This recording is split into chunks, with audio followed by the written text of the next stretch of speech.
Hey, what's up? It's your girl Kendria. Hope you are doing well today. Just wanted to come on here real quick and do a quick video today.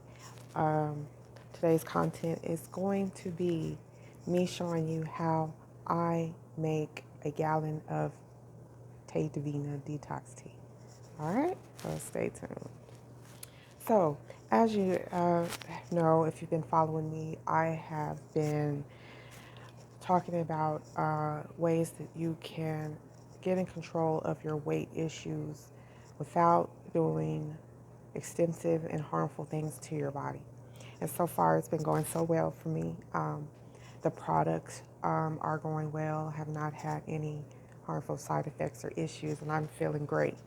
So today, you guys, I'm going to show you how to create a gallon of our Tedivina, which Vita Divina presents as our original detox tea, and that is this here.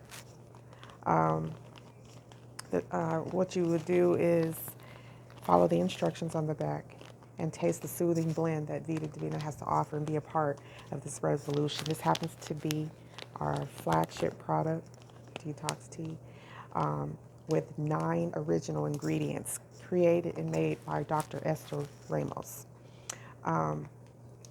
She put together this tea with her own 12 amazing ingredients to help assist the intestinal tract in filtering out toxins, metals, parasites, fluke worms, different types of worms that comes from the air we breathe, the food we eat, and of course the water we drink at times. So get rid of those unwanted guests and try our detox tea. Detox for better health. You will be glad you did and you won't regret it. So amazing. Stay tuned.